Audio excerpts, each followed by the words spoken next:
wait, there's more. Hello! Si Anarama. Ayan, may tanong pa uli ako. Alam nyo, sa isang labas, okay, minsan lang ako lumabas eh. Okay, so biglang, ayan, may tanong sa kapitbahay. Uli, diba, ano tayong mga tanong? Meron pang isa.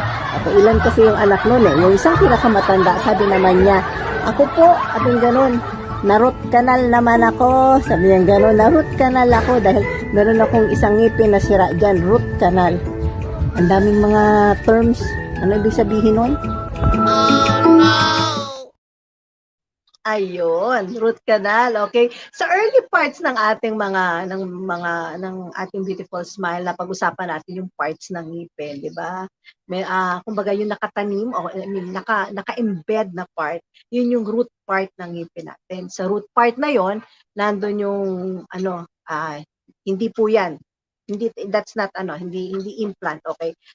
Yung root canal, okay? Wala tayong ano doon, wala tayong photo doon. Okay, yung root canal, 'di ba? Bakit tayo maru-root canal yung ngipin? Okay? Pag severely damaged na, okay, na ang sira ng ngipin, umabot na doon sa root part, okay, kung nasaan, nandun yung mga nerves ng ngipin natin.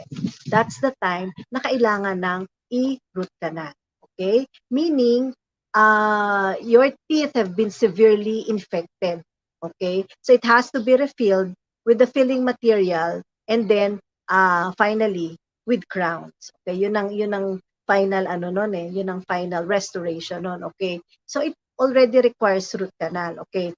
Anong proseso ng root canal? Okay? We remove the dead bacteria, okay, inside ng ngipin ninyo, okay? O kaya yung mga dying or dead tissue.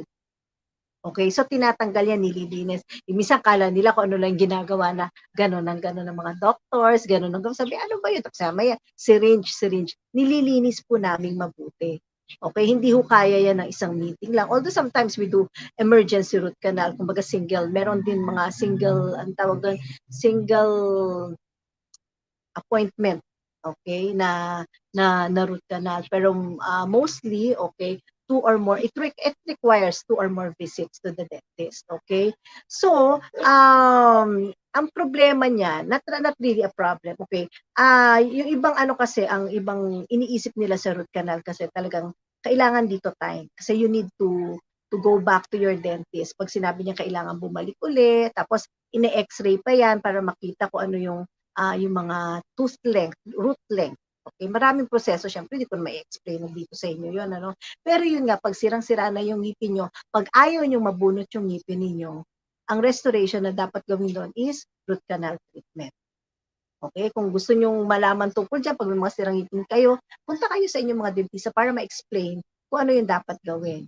Okay, and the final restoration doon, after ma-root canal, is i-jacket down yung ngipin.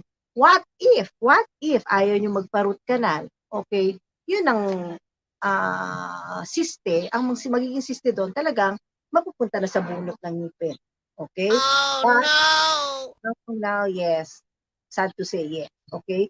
We do not want to be doctor's bunot. Okay? Siyempre, ayaw namin yun. Pero sometimes, okay, pag hindi na maiwasan, talagang yun yung last recourse natin. The tooth may have to be removed. Okay? Sige. Sana malinaw yung root canal na yan. Ang ganda ng mga terms. Ginawa nyo kung ano, okay? Hindi yan yung sabihin yung kala nyo, basta kung ano lang gagawin namin mga doctors. May mga dahilan kung bakit ginagawa yung mga bagay na. Okay?